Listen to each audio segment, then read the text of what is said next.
The Latin master said it was from Horace, but the English master liked to translate it into Kipling's words. If you can keep your head when all about you are losing theirs, you'll be a man, my son. It was not exactly a public school like Eton or Winchester. There were no boarders, we were all day boys. But it was run on the same lines. Your parents, or as in my case, guardian, had to pay to send you there. There were a few scholarship boys from the local council schools. I think we had to have them because of the Board of Education subsidy, but never more than 20 or so in the whole school. In 1920, a new head was appointed. His name was Brush, and we nicknamed him the Bristle.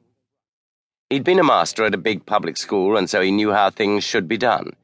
He made a lot of changes. After he came, we played rugger instead of soccer, sat in forms instead of in classes, and were taught how to speak like gentlemen. One or two of the older masters got the sack, which was a good thing, and the Bristle made all the masters wear their university gowns at prayers in the morning. As he said, Coram's was a school with a good tradition, and although we might not be as old as Eton or Winchester, we were a good deal older than Brighton or Clifton. All the swatting in the world was no good if you didn't have character and tradition. He made us stop reading trash like The Gem and Magnet, and turn to worthwhile books by authors like Stevenson and Talbot Baines Reed. I was too young when my father was killed to have known him well, but one or two of his pet sayings have always remained in my memory, perhaps because I heard him repeat them so often to Mum or to his army friends. One, I remember, was, "Never volunteer for anything," and another was, "Bullshit baffles brains." Hardly the guiding principles of an officer and a gentleman, you say? Well, I'm not so sure about that, but I won't argue. I can only say that they were the guiding principles of a practical, professional soldier, and that at Coram's they worked. For example, I found out very early on that nothing annoyed the masters more than untidy handwriting. With some of them, in fact, the wrong answer to a question neatly written would get almost as many marks as the right answer badly written, or covered with smears and blots. I've always written very neatly. Again, when a master asked something and then said, "Hands up, who knows?" you could always put your hand up, even if you did not know, as long as you let the eager beavers put their hands up first, and as long as you smiled. Smiling, pleasantly, not grinning or smirking, was very important at all times. The masters did not bother about you so much if you looked as if you had a clear conscience. I got on fairly well with the other chaps. Because I had been born in Egypt, of course, they called me Wog, but as I was fair-haired like my father, I didn't mind that. My voice broke quite early when I was 12. After a while, I started going up to hilly fields at night with a fifth former named Jones the Fourth, who was 15, and we used to pick up girls. Square pushing, as they say in the army. I soon found out that some of the girls didn't mind a bit if you put your hand up their skirts, and even did a bit more. Sometimes we would stay out late.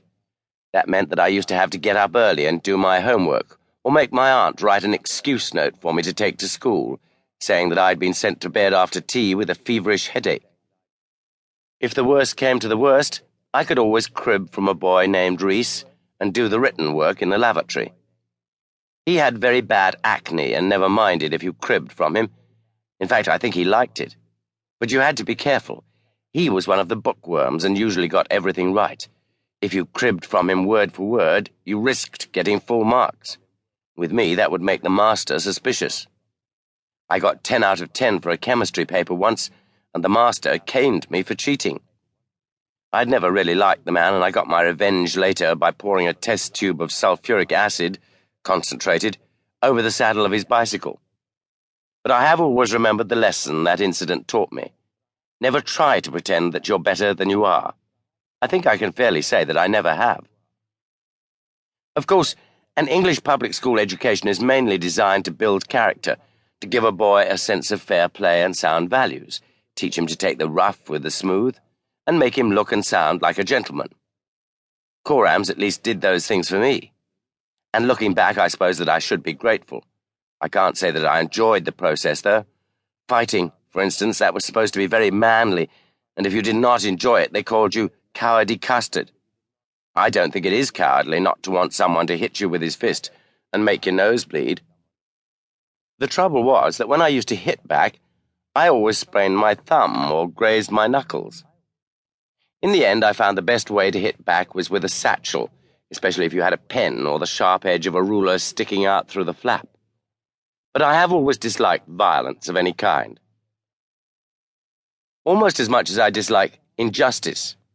My last term at Corams, which I should have been able to enjoy because it was the last, was completely spoiled. Jones 4 was responsible for that.